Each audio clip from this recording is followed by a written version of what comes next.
আসসালামু আলাইকুম বন্ধুরা, তোমরা সবাই কেমন আছো? আশা করি আল্লাহর রহমতে তোমরা সবাই অনেক ভালো আছো। আমিও আল্লাহর রহমতে এবং তোমাদের দোয়ায় অনেক ভালো আছি।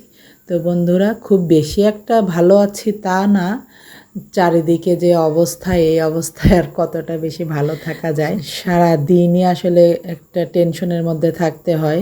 তো আমি সারা দিনই ঘরের দরজা আসলে বন্ধ করে রাখি, যে কে কখন হুট করে চলে আসবে আর কি করবে। যে আমাদের এইদিকে হচ্ছে মাইকিং করে দেওয়া হয়েছে সব মসজিদে মসজিদে, যে আপনারা সবাই সতর্ক থাকবেন। এ কারণে আমার মেয়েকেও হচ্ছে বাইরে খেলতে দেই না, খুব ভয় লাগে আসলে। মানে অনেক আতঙ্কের মধ্যে সারাটা দিন কাটাই। আর রাতে তো মানে একটু কিছু শব্দ পাইলেই মানে যে জাগনা হয়ে যায়, ঘুমটা বেশি গভীরও হয় না, মানে একটু শব্দ পাইলেই জাগনা হয়ে যায় যে আল্লাহ কি হইল। তো যাই হোক, আল্লাহ সবাইকে হেফাজত করুক, সবাই ভালো যেন থাকে, যে যেখানে আছে সবাই যেন ভালো থাকে, আল্লাহর কাছে এটাই কামনা। কতদিন ছাত্র নিয়ে আন্দোলন চললো, তারপরে হচ্ছে আবার সেটার একটু স্বস্তি হইতে না হতেই আবার আর একটা শুরু হয়েছে। তো সবাই সাবধানে থাকবেন, সতর্ক থাকবেন। তো হচ্ছে আজকে হচ্ছে শুক্রবার, আর আমি হচ্ছে রান্না করছি গরুর মাংস। তো আসলে গরুর মাংস সবাই কম বেশি রান্না করতে পারে, আর যে যেভাবেই রান্না করুক না কেন তারটা সেভাবেই মজা হয়। কারণ জন্ম থেকে হচ্ছে যে যেটা খেয়ে অভ্যাস। তো আমি গরুর মাংসে হচ্ছে রসুন খাই, মানে আস্তা রসুন। এটা আমাদের বাসার সবার অনেক পছন্দ, আস্তা রসুনটা।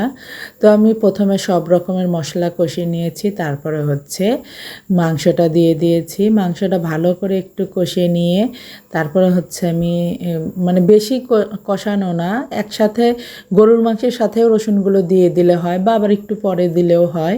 তো আমি একটু পরেই হচ্ছে রসুনগুলো দিয়ে দিয়েছি, আস্তা রসুন। আর তারপরে হচ্ছে মাংসটা সুন্দর করে কষিয়ে নিয়ে তারপরে হচ্ছে আমি দিয়ে দিচ্ছি হচ্ছে পানি। আর হচ্ছে আমি মাংস এভাবে রান্না করি, আবার হাতে মাখিয়েও রান্না করি, যখন আসলে যেরকম।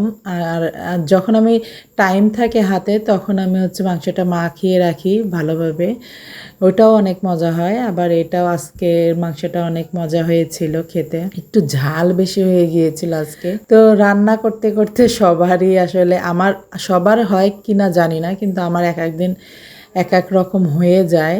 তো আজকে একটু ঝাল বেশি হয়ে গেছিলো, তারপরে মজা হয়েছে। তো এই যে আমার মাংসটা রান্না করা শেষ। তোমরা সবাই ভালো থেকো, সুস্থ থেকে সবাই সাবধানে থাকবে, আর আমার জন্য অনেক দোয়া করবে, আর তোমাদের জন্য অনেক দোয়া। আসসালামু আলাইকুম।